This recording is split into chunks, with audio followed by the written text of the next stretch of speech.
नमस्कार, मी संकेत Deshpande. Top news Marathi चॅनलमध्ये आपल्या सर्वांचं स्वागत. आगामी लोकसभा निवडणुकीच्या पार्श्वभूमीवर आज सातारा जिल्ह्यात महायुतीची बैठक संपन्न झाली असून या बैठकीनंतर राज्याचे राज्य उत्पादन शुल्क मंत्री शंभूराज देसाई यांनी नेमकी काय प्रतिक्रिया दिली पाहूयात. महायुतीचे सर्व आमदार, सर्व जिल्हा प्रमुख, सर्व महिला युवा आघाडीचे सर्व पदाधिकारी या बैठकीमध्ये पूर्ण या लोकसभा निवडणुकीच्या नियोजनाच्या अनुषंगाने आम्ही चर्चा करून काही नियोजन ठरवलेलं आहे.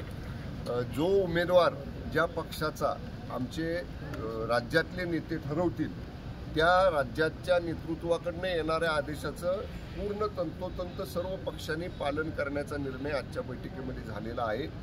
विधानसभा क्षेत्रनिहाय येणाऱ्या 8 तारखेला उत्तर कराड, दक्षिण कराड आणि पाटणचा मेळावा कराडमध्ये, सातारा कोरेगाव जावलीचा मेळावा साताऱ्यामध्ये आणि वाई खंडाळा महाबळेश्वरचा मेळावा वाईमध्ये असे 3 संयुक्त सर्व महायुतीतल्या घटक पक्षांचे मेळावे सुद्धा आम्ही या ठिकाणी घेतो आहे.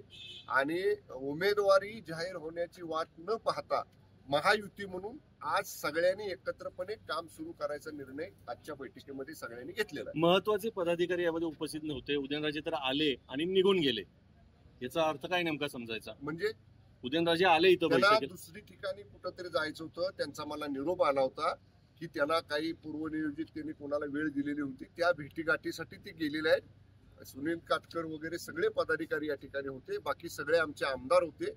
आमदार मकरंद पाटील साहेब त्यांच्या साखर कारखान्याच्या कामासाठी मुंबईमध्ये आहेत. हे आमच्या आपले अमित दादा कदमाना त्यांनी पाठवलं होतं. आमदार मकरंद आबांचं माझं सकाळी फोनवर बोलणं झालेलं आहे. सातारा लोकसभा मतदारसंघामध्ये महायुतीच्या समोर माजी मुख्यमंत्री पृथ्वीराज चव्हाण यांचं नाव समोर येत आहे, तर महायुती याला कसं बघते? आल्यावर बघू पुढं. आता येतंय जातंय, बरीच नावं येत आहेत, बरीच नावं मागं पडतायत. जोपर्यंत अंतिम लढतीचं चित्र स्पष्ट होत नाही तोपर्यंत काय भाष्य करणं योग्य नाही. राज्यामध्ये महायुतीचे जे उमेदवार ठरत नाहीये त्याच्यामध्ये नेमकी काय अडचण आहे? महायुतीच्या कोट्यामधले भारतीय जनता पक्षाचे 21 उमेदवारांची नावं जाहीर झाली. शिवसेनेचे 8 उमेदवारांची नावं जाहीर झाली. 4 का 5 नावं राष्ट्रवादी काँग्रेसची जाहीर झाली. पहिला टप्पा झालेला आहे, दुसरा टप्पा हळूहळू होतोय.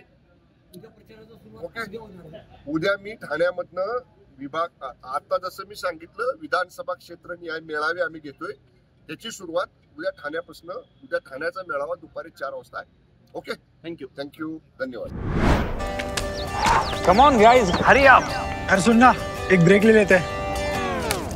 Guys, I am telling you, तुम लोगों को सही से ट्रैकिंग नहीं आता. But that's okay, you can learn. रोज का ढक्कन देना.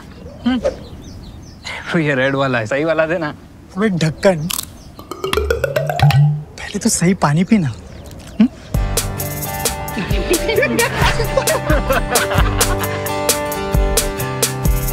Manikchand Oxyrich, proudly Indian.